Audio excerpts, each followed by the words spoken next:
মেয়ে সেজে সামাজিক যোগাযোগ মাধ্যমে বন্ধুত্ব, তারপর ব্ল্যাকমেল আর যৌন সহিংসতা, এমন অভিনব ও নৃশংস কায়দায় অপরাধ করা এক সিরিয়াল রেপিস্টকে গ্রেফতার করেছে পুলিশ।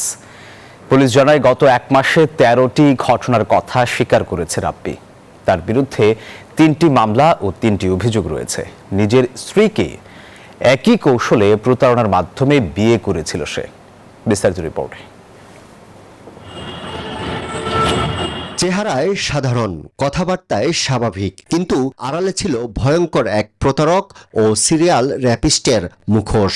নারীদের টার্গেট করে ব্ল্যাকমেল, সর্বস্ব লুট আর ধর্ষণ, এভাবেই একের পর এক অপরাধ চালিয়ে গেছে রাশেদুল ইসলাম রাব্বি।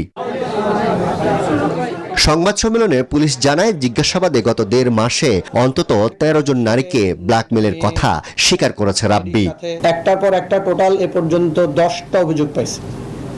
টোটাল 10টা অভিযোগ পাইছে এবং সবগুলা একই ধরনের, একই ধরনের ব্ল্যাকমেল করেন, কখনো কখনো রেপ করেন, কখনো কখনো পর্নোগ্রাফির কাজ করেন। এবং আমরা যেগুলা ভিকটিম পাইছি সবগুলা হলেন মিরপুর এলাকা। প্রতারণা সে প্রথমে মেয়েদের ফোন হাতিয়ে নিত, সেই ফোন ব্যবহার করে বিভিন্ন মাধ্যমে নারী কণ্ঠে বন্ধুত্ব করে। এরপর বিভিন্ন গিফট পাঠিয়ে মেয়েদের সাথে সুসম্পর্ক তৈরি করে বাসায় নিয়ে যায়। এরপর ধর্ষণ ও ভিডিও ধারণ, পরে চলে ব্ল্যাকমেল। একটা ভিকটিম আমরা পাইছি একটু ডিফারেন্ট।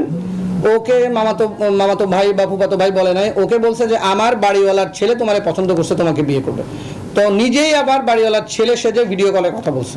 এখানেই শেষ নয়, ভিকটিমের মোবাইল ও সামাজিক মাধ্যমের অ্যাকাউন্ট ব্যবহার করে পরবর্তী টার্গেটও খুঁজে বের করত সে। নিজের স্ত্রীকেও একই কৌশলে প্রতারণার মাধ্যমে বিয়ে করেছে রাব্বি। সে থাকে সিদ্ধিরগঞ্জ, দানগঞ্জ শ্বশুরবাড়ি।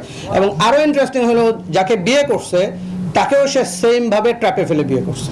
এরই মধ্যে তার বিরুদ্ধে 3টি মামলা হয়েছে, আরো 3টি অভিযোগ আছে। আরো তথ্য উদ্ঘাটনে আদালতে রিমান্ড আবেদন করে জিজ্ঞাসাবাদ করা হবে বলেও জানিয়েছে পুলিশ। আরিফুল ইসলাম, নিউজ 24, ঢাকা।